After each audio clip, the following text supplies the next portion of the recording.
Impeachment Manager Madeline Dean of Pennsylvania. She's a member of the Judiciary Committee. Thank you so much for spending some time with us. It's great to talk to you.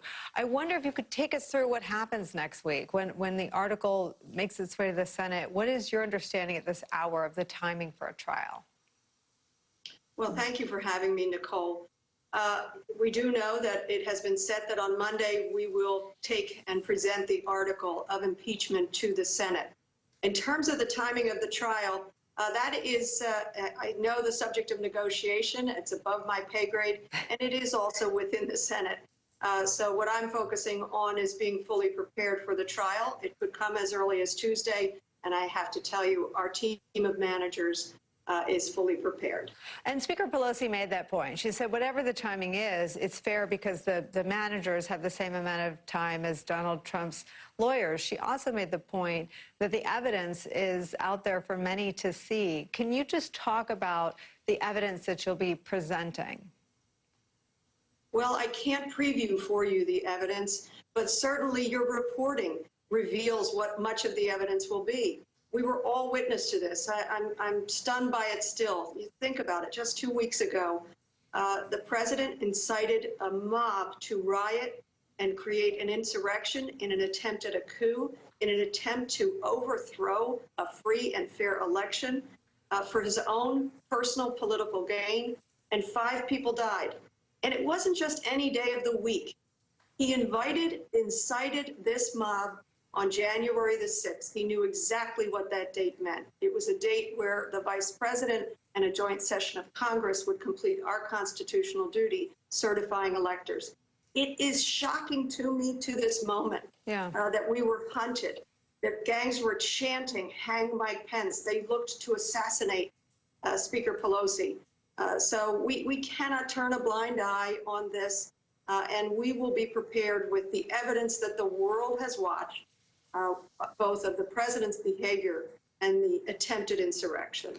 I mean, you and I talked a couple days after, and I asked you if you felt safe. You very candidly said you did not. I mean, Donald Trump made it so that you are not safe at your job by inciting the insurrection against the Capitol. And I wonder what your understanding is of the current security situation at the Capitol. Well, I've had the chance to be there quite a bit over the course of this week, was just there today. And I have to tell you, number one, I am so moved by the dedication of the Capitol Police, anyone I've been able to talk to and be in contact with. They are committed, they are dedicated, they are heartbroken for what took place.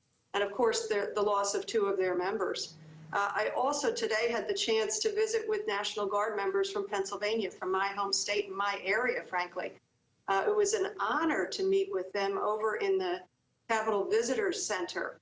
So today, the Capitol stands very, very secure. I do feel safe, but look what it took. It took an incited, attempted coup by a president, and then the presence of tens of thousands of National Guard to support our Capitol Police and Metropolitan Police.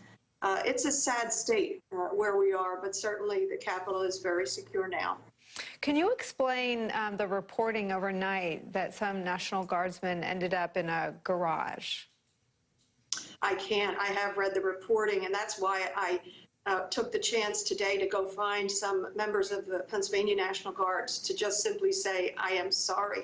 I have no idea why that level of disrespect and just utter mistaken order took place. So we'll have to find out. I don't know who made that order or why it would have happened, but it was clearly a mistake, and you saw Capitol Police rectify that and hang around until every one of them was brought back inside. Is it your expectation or belief that the security situation will remain fraught through a trial of Donald J. Trump for impeachment? I'm certain it will stay heightened. I don't think it will be fraught. I think there is a unity of purpose that this Capitol, this temple of our democracy, and all those who work there, not just the electeds, but the staff, the janitorial staff, the police, everyone who works there must be kept safe. And certainly it will be kept safe throughout the trial, and I'm sure well beyond.